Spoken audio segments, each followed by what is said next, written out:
Monsieur le directeur général, bonjour. Bonjour et bonjour à tous les téléspectateurs de Quest TV.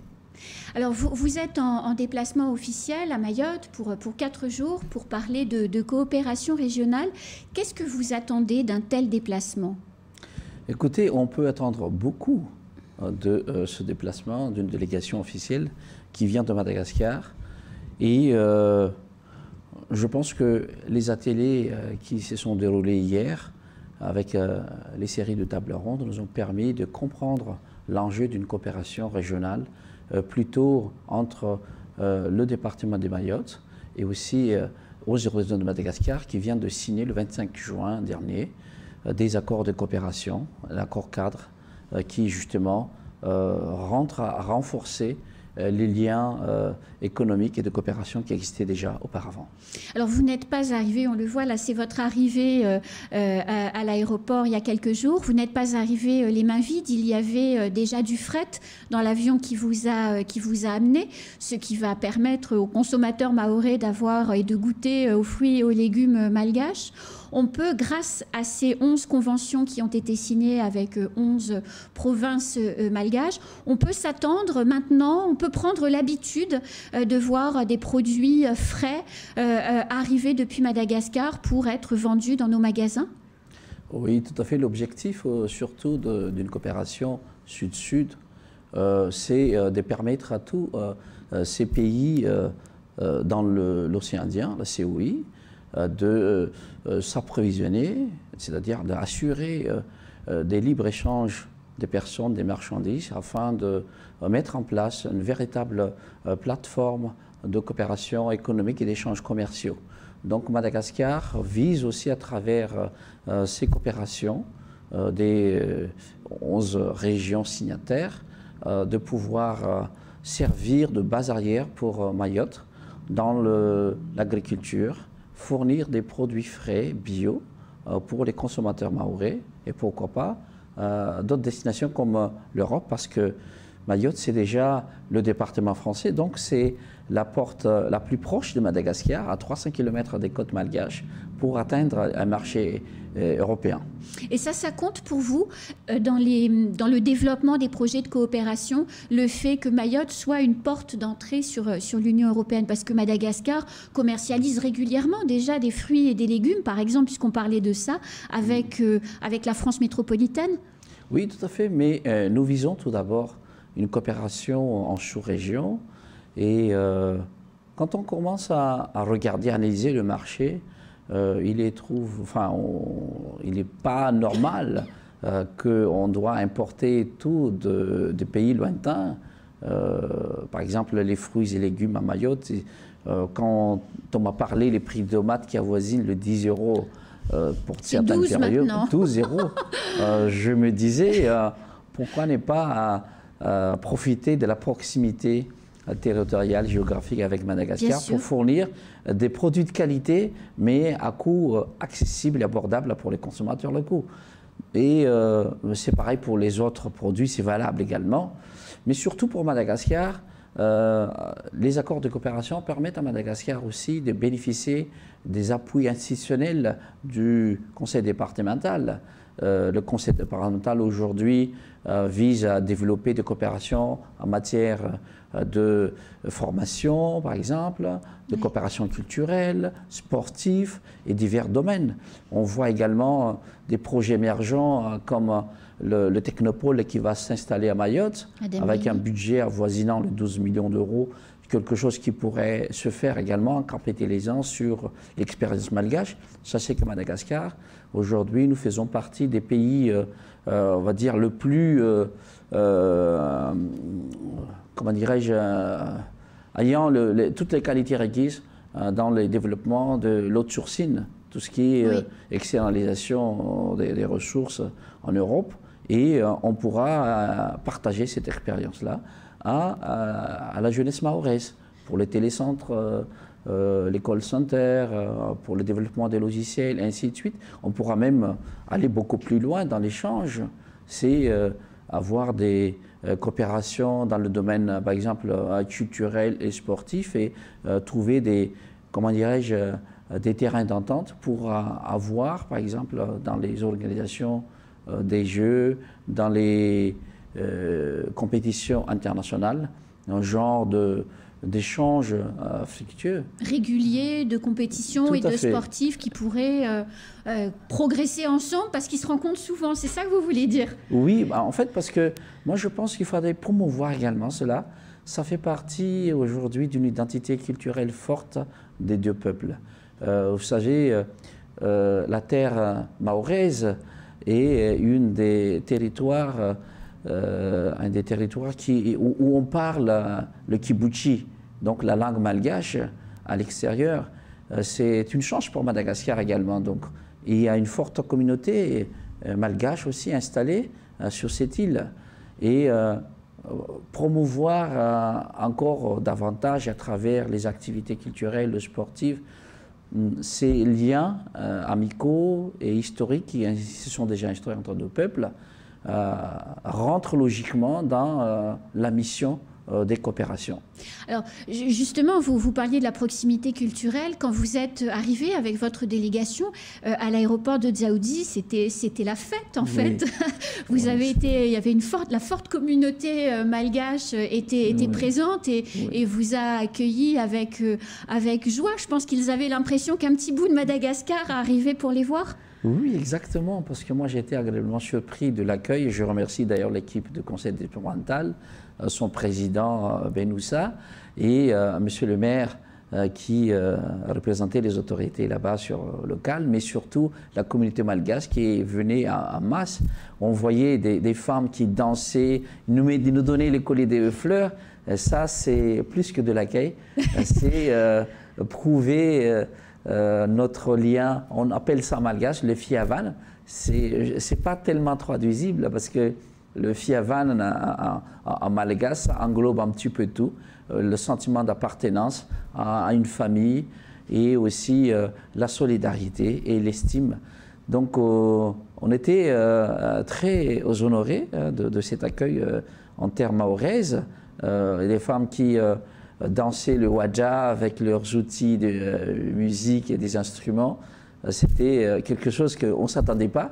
Mais bon, nous sommes... C'est la tradition aussi mahoraise, c'est le mélange des cultures entre la culture malgache et la culture mahoraise. On voyait ça régulièrement quand on va dans la partie nord de Madagascar, à Diego Suarez par exemple, des femmes vêtues des tenues traditionnelles des Lambaouan et qui chantent et qui dansent, mettaient des masques de beauté. Et c'est quelque chose de similaire que je voyais ici. Et je suis agréablement surpris. Et vraiment, j'encourage également donc, cette proximité qu'on a déjà et qui est déjà instaurée entre nos deux peuples. Alors, la coopération régionale qui est en train de se mettre en place après la signature des accords, après les ateliers d'hier, elle est portée au plus haut niveau du côté du gouvernement malgache, parce que si j'ai bien compris, vous êtes l'ordonnateur de la cellule de suivi et de gestion de cette coopération. Oui. Ça veut dire quoi ?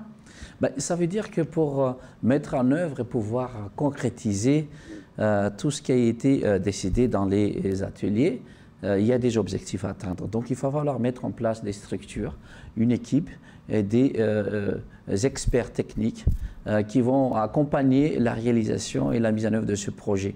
Non seulement à Madagascar, mais c'est également ici au niveau des décideurs.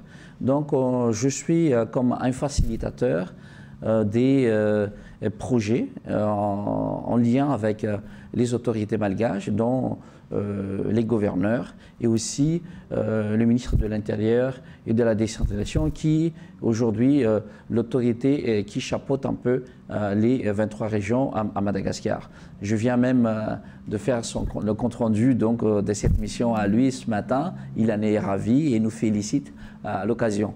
Donc, je suis venu également en compagnie d'un directrice en charge de la coopération économique, Madame Anne Muriel, qui est sur l'image, donc qui nous appuie également dans toutes les démarches afin que cette mission se passe dans les meilleures conditions. Alors, qui dit coopération régionale dit facilité pour faire venir les produits depuis Madagascar. Il y a ce vieux projet, et vieux et pas négatif, j'aurais plutôt dû dire ancien projet de ligne maritime entre Majunga et Mayotte. Est-ce que celle-ci va voir le jour ? Tout à fait. Et ce n'est pas seulement Majunga, car les régions signataires aussi, il y a pratiquement plus de la moitié des régions, les 11, sont situées dans les côtes malgaches, la région d'Alanjou, Atsimouandé, la région d'Anous. Ils ont tous leur port et il est évident que nous pourrons commencer par Majunga parce que c'est la liaison la plus proche et puis la liaison, je dirais, déjà classique et rodée pour la population mahoraise. Mais en termes de coopération en sous-région, Mayotte pourra bénéficier donc des infrastructures tout autour de Madagascar afin de faire venir les produits locaux malgaches, des produits de rente, parce que on a les vanilles, on a le café, on a les girofles, on a d'autres produits, du riz, les songes, etc., qui sont un peu répartis dans les nombreuses régions de Madagascar. Donc la compagnie maritime ambitionne aujourd'hui de servir en Mayotte, Madagascar, mais pourquoi pas extendre ça, parce qu'on parle de coopération internationale et régionale. On a les îles voisines, Maurice, Seychelles, etc., qui peuvent également, et la Mozambique, peuvent bénéficier donc de ces interconnexions par voie maritime. Et pour vous dire qu'à Madagascar, plus de la moitié de la population malgache vivent à moins de 100 km des côtes. Et nous avons 5400 km de côtes maritimes à Madagascar. Donc développer les voies navigables de voies maritimes à Madagascar pourrait résoudre énormément de problèmes et pourrait aider cette moitié de la population malgache. Nous sommes 25 millions d'habitants, donc on peut compter à peu près plus de 12 millions d'habitants qui sont concernés directement, impactés par le développement de ce projet. Alors au-delà de la mer, peut-être manque-t-il aujourd'hui une ligne directe entre Dzaoudzi et Antananarivo, puisque la capitale malgache, c'est un centre de décision pour les affaires. Aujourd'hui, quand on doit, depuis Antananarivo, venir à Dzaoudzi ou l'inverse, il faut passer par la Réunion. Est-ce qu'une ligne directe ne manque pas? Oui, justement, ça c'est le rôle, en fait, aussi et la mission de l'équipe technique pour statuer sur des réflexions de type comment lever les barrières administratives pour faciliter les circulations également des libres personnes. On parle de visa économique, par exemple, oui, pour les opérateurs économiques qui veulent développer leur affaires entre les deux territoires. On parle également donc de cette cellule de coopération qui va travailler étroitement avec le bureau de liaison installé à Madagascar, parce que le bureau de liaison, ça sera la personnalité en charge des liaison avec toutes les institutions. On a les ministères de l'Industrie, on a le ministère de la Décentralisation, on a la présidence de la République en charge de coopération, on a les gouverneurs, on a toutes les institutions de l'Europe, le Fonds européen, le FEDER, l'Union européenne, ainsi de suite. Oui, on parle FED dont vous bénéficiez? On bénéficie déjà le FED. Madagascar, on construit beaucoup de grandes infrastructures grâce à l'appui du FED, justement. Il n'y a pas que le FED, hein. Nous on a maintenant aussi la Banque européenne d'investissement, qui sont un peu dans la même famille, même groupe de l'Europe. Et donc, arrivé à Mayotte, nous assister à ces ateliers, nous permettent de voir des nouvelles perspectives aussi et étendre cette coopération, non seulement à travers, par exemple, les appuis de programmes de fonds Interreg, parce que ce qui permet au Mayotte de financer, appuyer les projets apportés par les pays ou les membres donc, en sous-région, mais également découvrir, on a par exemple à travers l'AFD, ils ont ce qu'on appelle le fonds local fonds pour les collectivités locales. Oui. Ouais. Et c'est quelque chose qu'on a découvert ici, c'est-à-dire que ce sont peut-être des outils qui vont permettre encore à booster, si vous voulez, cette coopération qui est déjà installée. Alors, 2 ans de crise sanitaire qui ont perturbé le monde entier, hein, Madagascar, Mayotte et le reste de la planète d'ailleurs, qui ont des conséquences, notamment sur le fret maritime. Le ciel, entre guillemets, les frontières malgaches viennent de se réouvrir. En parallèle, l'Europe se prépare à vivre une 7e vague de Covid. Madagascar ne se refermera pas, c'est-à-dire qu'aujourd'hui, tout ce qui se met en place, tous ces projets qui sont en train de naître, il n'y a plus de risque avec la situation sanitaire. Le risque zéro n'existe pas. C'est vrai.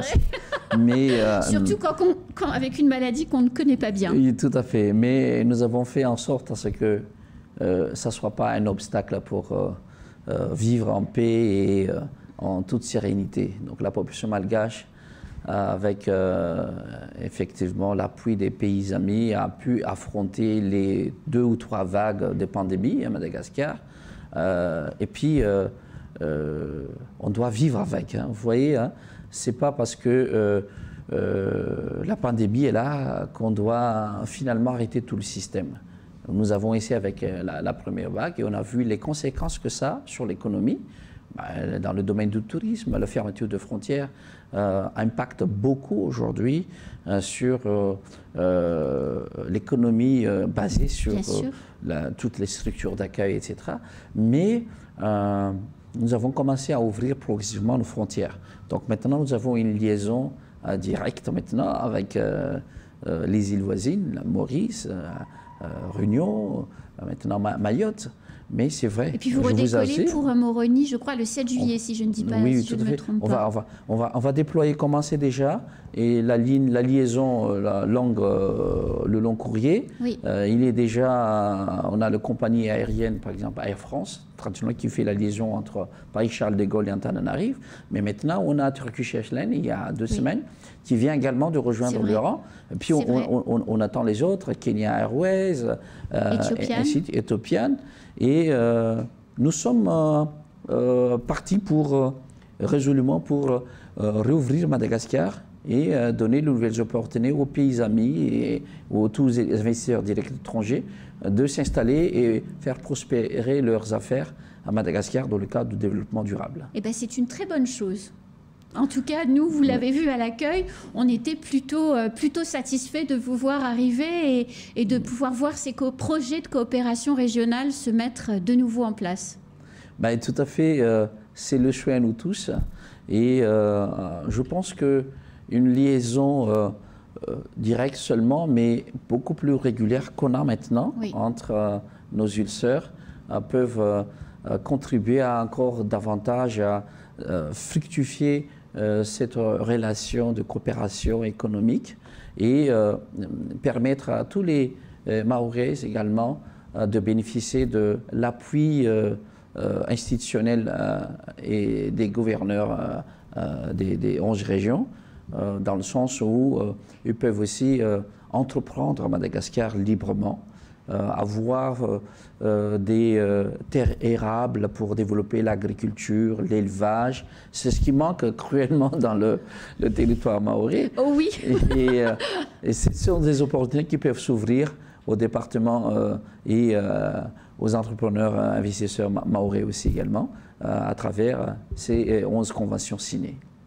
Augustin Andria Manonoro, merci beaucoup d'être venu ce matin. Et puis, à très vite, du coup, sur le plateau. Merci beaucoup et merci à tous les téléspectateurs de Quest TV dans cette matinée d'invitation. Et je vous remercie. C'est la fin de ce temps de parole. Tout de suite, la suite de nos programmes.